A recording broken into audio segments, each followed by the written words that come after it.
आज है 1 फरवरी 2024 दिन गुरुवार। Welcome back to clean news UP. चलिए देखते हैं उत्तर प्रदेश की 25 फटाफट बड़ी खबरों को। प्रयागराज वाराणसी के बाद यूपी के इस एयरपोर्ट से उड़ान भरेगी अकासा की फ्लाइट। प्रयागराज और वाराणसी में सेवाएं शुरू करने के बाद अकासा एयर ने गोरखपुर एयरपोर्ट से उड़ान भरने के लिए तैयार है। अकासा विमानन कंपनी ने समर शेड्यूल में 2 फ्लाइट की टाइमिंग गोरखपुर एयरपोर्ट अथॉरिटी को सौंप दी। दरअसल 28 मार्च से शुरू हो रहे समर शेड्यूल के अनुसार नई कंपनी गोरखपुर से मुंबई और दिल्ली के लिए अपनी सेवाएं शुरू करेगी। बीएचयू में बन रहा उत्तर भारत का डीएनए बैंक, अत्याधुनिक तरीके से सुरक्षित रखे जा सकेंगे जीन सैंपल। वाराणसी के बीएचयू विज्ञान संस्थान में प्रदेश का अत्याधुनिक जीन बैंक बनाया जाएगा। इसके लिए जंतु विज्ञान विभाग में ऑटोमेटेड डीएनए एक्सट्रैक्टर मशीन लगाई गई है। इसके साथ डीएनए बैंक पर भी काम शुरू हो गया है। पहले चरण में इस बैंक में विभिन्न जातियों और जनजातियों के 50,000 सैंपल जुटाने की योजना बनाई गई है। इसमें 5 साल का वक्त लगेगा। आस्था स्पेशल ट्रेन से पहुंच रहे यात्री ई बसेस से जाएंगे राम मंदिर। रामनगरी अयोध्या के विभिन्न मार्गों पर फर्राटा भरने वाली ई बसेस को अब रेलवे स्टेशन से चलाया जाएगा। देश के कोने कोने से आने वाली आस्था स्पेशल ट्रेन के यात्रियों को रेलवे स्टेशन से राम मंदिर तक बसेस का आवागमन सुनिश्चित कराया जाएगा। 4 रेलवे स्टेशन से यात्रियों की सुविधा के लिए 150 ई बसेस को चलाने का फैसला लिया गया, जिससे यात्री राम मंदिर आसानी से पहुंच पाएंगे। यूपी विधानमंडल सत्र में अयोध्या राम मंदिर की होगी गूंज, सर्वदलीय बैठक आज। उत्तर प्रदेश विधानमंडल सत्र में इस बार अयोध्या में बने राम मंदिर की गूंज सुनाई देगी। इसकी चर्चा राज्यपाल के अभिभाषण में हो सकती है। साथ ही अयोध्या में राम मंदिर प्राण प्रतिष्ठा समारोह के लिए प्रधानमंत्री को धन्यवाद संबंधी प्रस्ताव भी आ सकता है। सदन में भाजपा और सपा के बीच तकरार होने के आसार हैं। खासतौर पर सपा कई मुद्दों पर आक्रामक तेवर दिखाने की तैयारी में है।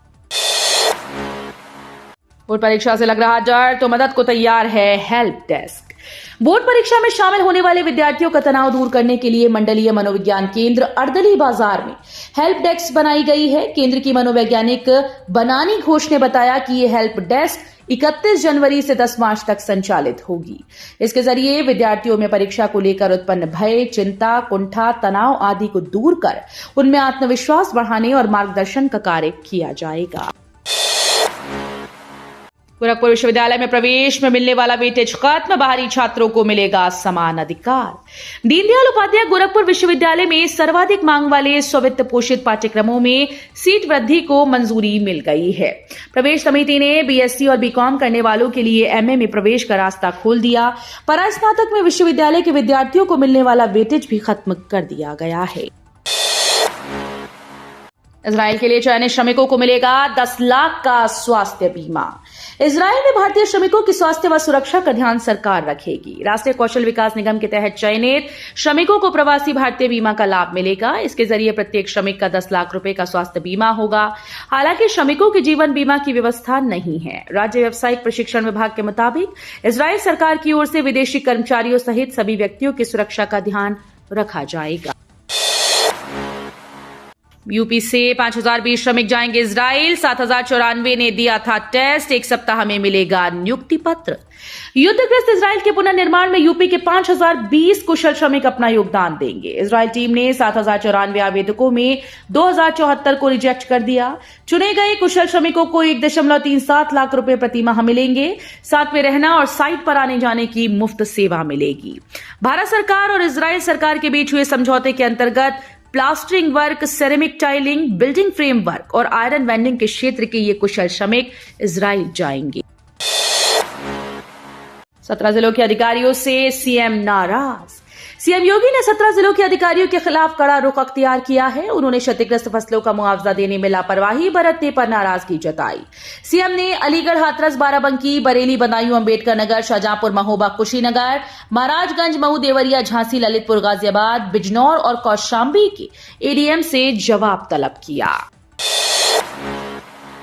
जिला कोर्ट के फैसले को एचसी में चुनौती देगा मुस्लिम पक्ष।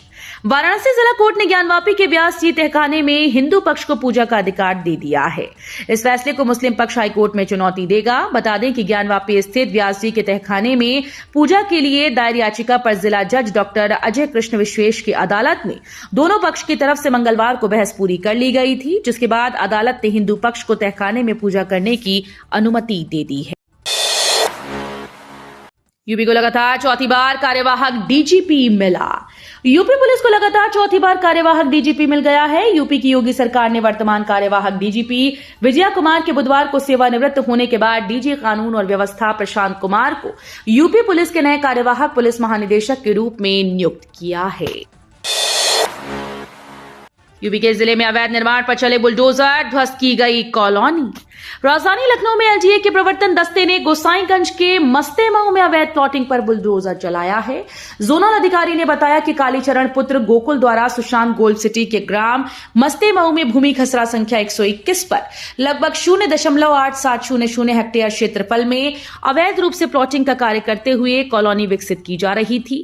प्राधिकरण से लेआउट स्वीकृत कराए बिना की जा रही इस अवैध प्लॉटिंग के विरुद्ध विहित न्यायालय के द्वारा वाद योजित करते हुए ध्वस्तीकरण के आदेश पारित किए गए थे। मायावती को बीजेपी दे सकती है झटका, बसपा सांसद संगीता की सीएम योगी से मुलाकात। लोकसभा चुनाव 2024 को लेकर सियासत तेज है। यूपी में राजनीतिक सरगर्मियां बढ़ चुकी हैं। सभी दलों ने ताकत झोंकना शुरू कर दिया। इस बीच खबर आ रही है कि यूपी की लालगंज सीट से बसपा सांसद संगीता आजाद ने उत्तर प्रदेश के मुख्यमंत्री सीएम योगी आदित्यनाथ से मुलाकात की है। यूपी के इस विभाग में बड़ी छटनी की तैयारी, 50 पार वाले कर्मचारी किए जाएंगे रिटायर। यूपी में बिजली कंपनीज 50 साल की उम्र पूरी कर चुके कार्मिकों की कार्यक्षमता का मूल्यांकन करेगी। इस मूल्यांकन में फिट न पाए जाने वाले कार्मिकों को अनिवार्य सेवानिवृत्ति दी जाएगी। उत्तर प्रदेश पावर कॉर्पोरेशन प्रबंधन के इस आदेश के बाद सभी बिजली कंपनीज 50 साल से अधिक आयु के हो चुके कार्मिकों की कार्यक्षमता के मूल्यांकन करने की तैयारी शुरू कर दी है। रामदरबार में 350 मुस्लिम भक्त। मंगलवार का दिन विश्व इतिहास में स्वर्णिम अक्षरों में लिखा जाएगा। मुस्लिम राष्ट्रीय मंच के 350 श्रद्धालु 6 दिन की पदयात्रा कर लखनऊ से अयोध्या श्री राम मंदिर रामलला के दर्शन करने पहुंचे। इस दल का नेतृत्व मंच के संयोजक राजा रईस और प्रांत संयोजक शेर अली खान ने किया। दर्शन के बाद सभी श्रद्धालुओं की आंखों में गर्व के आंसू और जुबान पर श्री राम का नाम था। वजूखाने के सर्वेक्षण मामले में इलाहाबाद हाईकोर्ट ने मुस्लिम पक्ष को जारी किया नोटिस। ज्ञानवापी परिसर में स्थित कथित वजूखाने के साइंटिफिक सर्वे कराने से इनकार करने के जिला अदालत वाराणसी के आदेश की वैधता की चुनौती याचिका पर अंजुमन इंतजामिया मसाजिद कमेटी सहित अन्य विपक्षियों को नोटिस जारी किया गया।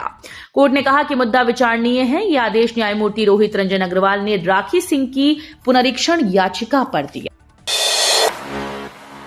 शिक्षक भर्ती आरक्षण मामले में सरकार ने दिए जांच के आदेश, नियमों की अनदेखी का है आरोप।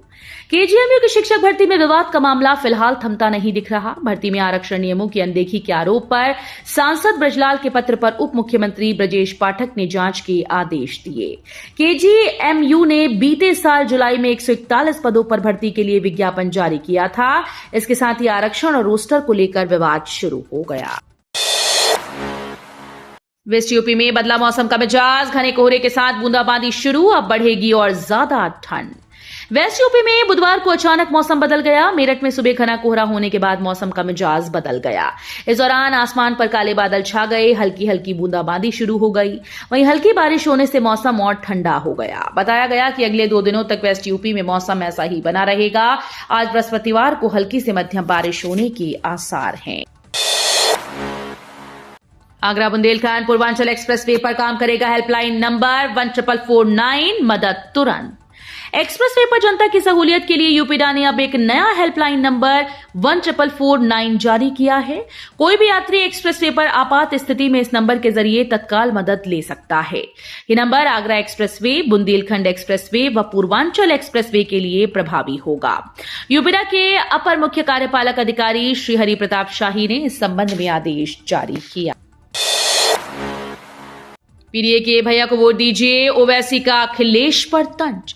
यूपी में राज्यसभा चुनाव की घोषणा हो गई। यहां खाली हो रही 10 सीटों पर चुनाव होना है। सपा की इनमें से 3 सीटों पर जीत पक्की मानी जा रही है। इनमें पहले सपा के पास केवल 1 सीट जया बच्चन की थी। जया बच्चन लगातार 4 बार यूपी से ही राज्यसभा सांसद हैं। माना जा रहा है कि सपा 3 में से 1 सीट पर फिर से जया बच्चन को मौका देगी। इसी को लेकर IMIMI के प्रमुख असदुद्दीन ओवैसी ने बुधवार को सपा प्रमुख अखिलेश यादव पर तंज कसा। प्रयागराज के पास फिर ट्रेन पलटाने की साजिश। रेलवे ट्रैक पर इंजन से टकराया कंक्रीट का ढक्कन। प्रयागराज में पूरा मुफ्ती के छबीलेपुर गांव के पास रेलवे ट्रैक पर मुरी एक्सप्रेस के आने से पहले बड़ा पत्थर रखने की साजिश अभी खुली नहीं कि अब मांडा रोड रेलवे ट्रैक पर कंक्रीट का बड़ा ढक्कन रखने का मामला सामने आ गया। शुक्र था कि यात्री ट्रेन के बजाय मालगाड़ी उधर से गुजरी और OHE पोल के कंक्रीट का ढक्कन ट्रेन के इंजन से टकराकर 2 टुकड़ों में बंट गया। कंक्रीट ढक्कन के टकराने की आवाज इतनी तेज हुई कि मालगाड़ी के चालक को ट्रेन रोकनी पड़ी। दिल्ली में आप और यूपी में सपा से गठबंधन करके चुनाव लड़ेगी कांग्रेस। देश की राजधानी दिल्ली और उत्तर प्रदेश में कांग्रेस गठबंधन करके लोकसभा चुनाव लड़ सकती है। कांग्रेस सूत्रों के अनुसार दिल्ली में सीट बंटवारे पर आम आदमी पार्टी और कांग्रेस के बीच बातचीत जारी है। आप और कांग्रेस दिल्ली के लिए 4 और 3 के फॉर्मूले पर काम कर रहे हैं। वहीं उत्तर प्रदेश में समाजवादी पार्टी के साथ गठबंधन किया जा सकता है। उत्तर प्रदेश में सीट बंटवारे पर अंतिम फैसला कांग्रेस और सपा दोनों के शीर्ष नेतृत्व की बातचीत के बाद लिया जाएगा। अयोध्या तो केवल झांकी है, आगे राम की लीला बाकी है। वाराणसी जिला कोर्ट ने ज्ञानवापी परिसर में स्थित व्यास तहखाने में हिंदू पक्ष को नियमित पूजा का अधिकार दे दिया। इस पर केंद्रीय मंत्री गिरिराज सिंह ने प्रतिक्रिया व्यक्त की है। गिरिराज सिंह ने कहा कि ज्ञानवापी में 2 तहखाने खुले हैं, अभी 8 बाकी हैं। पहले भी पूजा की जा रही थी। कोर्ट ने जो ऑर्डर दिया है वो नई चीज नहीं है। अयोध्या तो केवल झांकी है, आगे राम की लीला बाकी है। सपा नेता आजम खां को रामपुर कोर्ट से बड़ी राहत। डूंगरपुर प्रकरण में बरी। सपा नेता आजम खां के एक और मामले में बुधवार को फैसला आया। कोर्ट ने सपा नेता आजम खां को राहत देते हुए उन्हें बरी कर दिया। इस मामले में पूर्व पालिका अध्यक्ष अजहर अहमद खां को भी राहत मिली। गंज थाना क्षेत्र के डूंगरपुर बस्ती को खाली कराने के 12 मुकदमे वर्ष 2019 में दर्ज किए गए थे। इनमें से एक मामले में सपा के पूर्व पालिका अध्यक्ष अजहर अहमद खां, ठेकेदार बरकत अली, रिटायर्ड सीओ आले हसन, फिरोज खां, रानू खां, उमेंद्र चौहान और आजम खां को आरोपी बनाया गया था। फाइलेरिया को रोकने के लिए मिशन मोड में काम करेगी सरकार। 10 से 28 फरवरी तक चलेगा अभियान। उत्तर प्रदेश को फाइलेरिया मुक्त बनाने को लेकर योगी सरकार मिशन मोड में काम करने को पूरी तरह से तत्पर है। इसके तहत प्रदेश के आयुष्मान भारत आरोग्य मंदिर, हेल्थ एंड वेलनेस सेंटर पर तैनात कम्युनिटी हेल्थ ऑफिसर को फाइलेरिया मरीजों को चिन्हित करने के बारे में प्रशिक्षित किया जाएगा। तो ये थी आज की 25 फटाफट बड़ी खबरें। अगर आपको न्यूज पसंद आई हो तो वीडियो को लाइक और शेयर जरूर करें। धन्यवाद।